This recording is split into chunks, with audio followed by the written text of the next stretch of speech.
চলছে। গত বলে যেটা করতে পারেননি এবারে পেরেছেন, পুরোপুরি ডিস্টেন্সটা পেয়ে যাবেন। হিউজ 6। কামরুল রাব্বি খুব এক্সপেন্সিভ হয়েছেন, কিন্তু আবার স্ট্রাইকও করেছেন। দুটো পয়েন্ট কিন্তু ওয়েট করছে।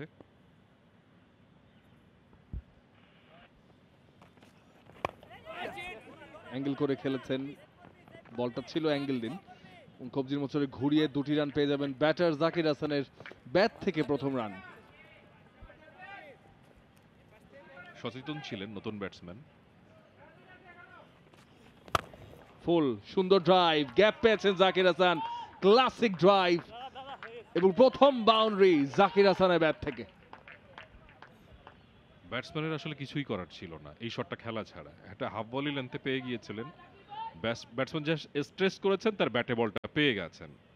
একেবারে কপি বুক স্টাইলে কিন্তু ড্রাইভটা খেলেছেন। দেখেন, ব্যাটসম্যানের জন্য আসলে এই শটটা খেলা ছাড়া আর কোনো কিছু করার ছিল না। কভার এবং মিড অফের মাধ্যমে মাঝখান দিয়ে দারুণ প্লেসমেন্ট, এবং জাকির কিন্তু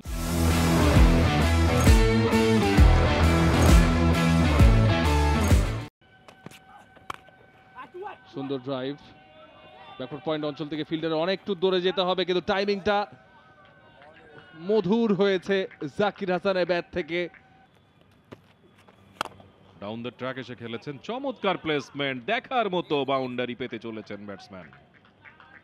ডাউন দ্য উইকেট যখন এসেছেন, হ্যাঁ অ্যাগেন্স্ট দ্য টার্ন, কিন্তু পিচ অফ দ্য বলে গিয়ে যখন হাফ বলই আপনি বানিয়ে নেবেন, ঠিক যেমনটা এখানে উনি করেছেন, বলটাকে বাগ খাওয়ার সুযোগই দেয়নি। Inside out, deep extra cover অঞ্চল দিয়ে 4। চলছে। গত বলে যেটা করতে পারেননি এবারে পেরেছেন, পুরোপুরি ডিস্টেন্সটা পেয়ে যাবেন। হিউজ 6। একটু ওয়াক করলেন, বলের লেনটাকে পিক করলেন, তারপরে কিন্তু ব্যাকওয়ার্ড স্কোয়ার লেগের উপর দিয়ে চালিয়ে দিলেন। দেখার মতো স্লগ সুইপ, এবং জাকির তার যে পাওয়ার জোনটা সেটা খুব চমৎকার কাজে লাগিয়েছেন। দেখার মতো শট, এত সুন্দর ব্যাট সুইং। স্কুপ করতে চাইলেন, কিপার নাগাল পাননি, বল ছুটছে ওয়াইডিশ লং স্টপের দিকে, অ্যান্ড ডেফিনেটলি আ বাউন্ডারি। ঠিক যেভাবে খেলতে চেয়েছিলেন সেভাবে পাননি। হয়তো উইকেট রক্ষকের মাথার উপর দিয়ে খেলতে চেয়েছিলেন, কিন্তু ব্যাটের ভেতরের দিকের কানায় লেগে বলটা চলে গেছে ফাইন লেগ দিয়ে সীমানার বাইরে। টিপ ব্যাকওয়ার্ড স্কোয়ার লেগ ছিল, তিনি অনেকখানি দৌড়েছিলেন ওখানে। শর্ট ফাইন লেগ ছিল, তিনিও দৌড়েছিলেন, দুজন ফিল্ডারকে বিট করেছে বলটা। শেষ পর্যন্ত প্রোডাক্টিভ একটা শট ব্যাটসম্যানের কাছ থেকে। এবার কিন্তু স্কোয়ার খেলার জন্য চমৎকার একটা ডেলিভারি, চমৎকার প্লেসমেন্ট, বল চলে যাচ্ছে সীমানার দিকে, সীমানা পেরিয়ে গেল, 4টি রান জাকিরের কাছ থেকে। চমৎকার একটা প্লেসমেন্ট। খরুচে ওভার সানজামুল, বলছিলাম গত ওভারটা যখন করছিলেন তাকে বোধহয় ব্যাটাররা রিড করে বসেছেন। 5টা ওভার যেতে না যেতেই সেই কারিশমাটা আর কাজ করছে না সানজামুলের। And this over is showing that already.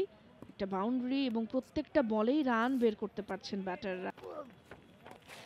আরেকটা বাজে ডেলিভারি, এবার লেগ স্টাম্পের বাইরে, শেষ মুহূর্তে ব্যাটের পরশটা বুলিয়ে দিয়েছেন, শেষ মুহূর্তে বাউন্ডারি স্পর্শ করলো ইয়াসির রাব্বি, বলের গতিরোধ করতে পারলেন না। আরো 4টি রান। খুব বাজে বোলিং সানজামুল ইসলামের কাছ থেকে। 12 রান হয়ে গেছে অলরেডি এই ওভারটাতে, আরো একটা ডেলিভারি বাকি রয়েছে। সানজামুল কামন, একটুখানি ডিফারেন্ট কিছু প্ল্যান করার প্রয়োজন রয়েছে। 159-এ পৌঁছে গেছে already prime bank cricket club. মাত্র 2টা উইকেট হারিয়েছে। উইকেট নেওয়ার প্রত্যাশায় লাইনে ভ্যারিয়েশনটা আনছেন, সবকিছু চেষ্টা করছেন, কিন্তু খরুচে হয়ে গেলে সেটা আসলে কাজে আসবে না। উপরন্তু এটা একটা চাপ তৈরি করবে দলের উপরে। এনিওয়ে, লাস্ট বল ব্যাক ফুটে ডিফেন্ড করেছেন, কোন লেন্থে কি রেখেছেন। ইনসাইড আউট, হাওয়ায় ভাসিয়ে মেরেছেন Zakir Hasan, 1 bounce for 4, fantastic shot. এক্সপেন্সিভই বানাচ্ছেন মঈন খানকে। মঈন খানের লাইন লেন্থ, টার্ন, কোনো কিছুকেই পাত্তা দিতে চাইছেন না Zakir Hasan. Already 60 up run তিনি স্কোর করেছেন, এখন পাত্তা দেওয়ার সময়টাও অ্যাকচুয়ালি নেই।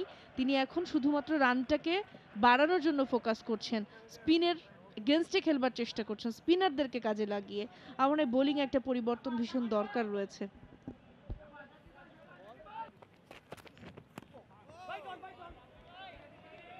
কামরুল ইসলাম রাব্বিকে আবারও কিন্তু ডায়লগ সেন থেকেই ফেরত নিয়ে এসেছেন নুরুল হাসান সোহান, যেখানে তার স্পেলটা উনি শুরু করেছিলেন যদিও উনি মূল সাফল্য পেয়েছেন বসুন্ধরা সিমেন্ট প্রান্ত থেকে। আব্দুল্লাহ আল মামুনের কথা বলছিলাম, খুব বেশি ম্যাচ খেলেননি, খুব বড় স্কোরও করেননি, এই মুহূর্তে একটু চোট পেয়েছেন হাতে জাকির। সময় লাগবে, ফিজিও আসবেন, একটুখানি শুশ্রূষার দরকার রয়েছে। নাহিদুল আজকে নেই, নাহিদুলের জায়গাটাতে আজকে আব্দুল্লাহ আল মামুনকে নেওয়া হয়েছে। ও ব্যাক অফে খেলতে গিয়ে রিস্টের দিকে আঘাতটা পেয়েছেন, রিস্টের একটু ওপরে।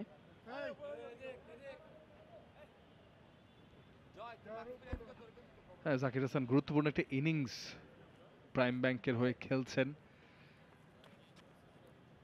বেশ ভালো কয়েকটা শট খেলেছেন, স্পিনের বিপক্ষে ভালো খেলেছেন, বিশেষ করে ইনসাইড আউট এসেছেন, ডাউন দ্য পিচ এসেছেন যখন তাকে চ্যালেঞ্জ করা হচ্ছিল স্পিনের বিপরীতে খেলতে, at times down the pitch এসে ইনসাইড আউট খেলেছেন বটে, কয়েকটা কাট হয়েছে ভালো। তো এবার আঘাত পেয়েছেন, আঘাতটা কিভাবে পেয়েছে, ও বটম হ্যান্ড, এবং বটম হ্যান্ডটা যখন আপনার হ্যান্ডেলের সাথে থাকে সেই জায়গাটা যখন এসে বলটা আঘাত করে তখন কিন্তু আঙ্গুলে বেশ লাগার কথা। আপনার পেছনে হাতটা যেটা কিনা ওনার বাম হাতটা আপনি দেখতেই পাচ্ছেন, আবারও ইম্প্যাক্টটা আমরা দেখে নিব, দেখবেন এই যে বাম হাতটা ছুটে গেছে, ইম্প্যাক্টটা কিন্তু ওনার এই বাম হাতে লেগেছে এবং এই হাতটাই উনি গ্লাভস সরাসরি খুলে ফেলেছেন। ইয়েস, হ্যান্ডেলের সাথেই একদম ব্যাটের হাতলের ভেতর দিয়ে ঢুকে হাতে গিয়ে আঘাত করেছে। কোন দিকে মারবেন, short ball, so deep mid wicket দিয়ে যাচ্ছেন, লং অনের fielder contender out, Anamul Haque ক্যাচটা ধরে নিয়েছেন, হয়তো সেই ব্যথাটাই ব্যক্তি ঘটালো জাকির হাসান, ডিস্টেন্সটা পেলেন না, হাইটটা পেয়েছিলেন এবং মঈন খান আরো একটা উইকেটের পতন এনে দিয়েছে ধানমন্ডি স্পোর্টস ক্লাবকে। আমার কাছে মনে হয় ওই ব্যথাটাই তাকে পুরো ডিস্টেন্সটা আনতে দেয়নি, গতিটা তুলতে দেয়নি।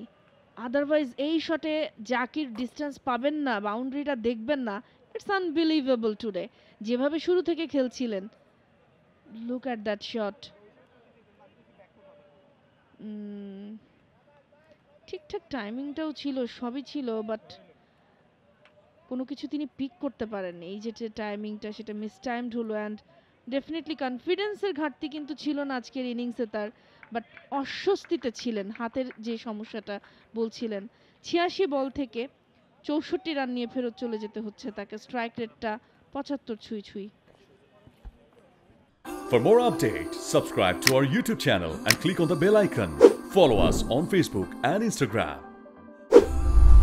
Download T-Sports app to enjoy exciting games and highlights. Visit tsports.com.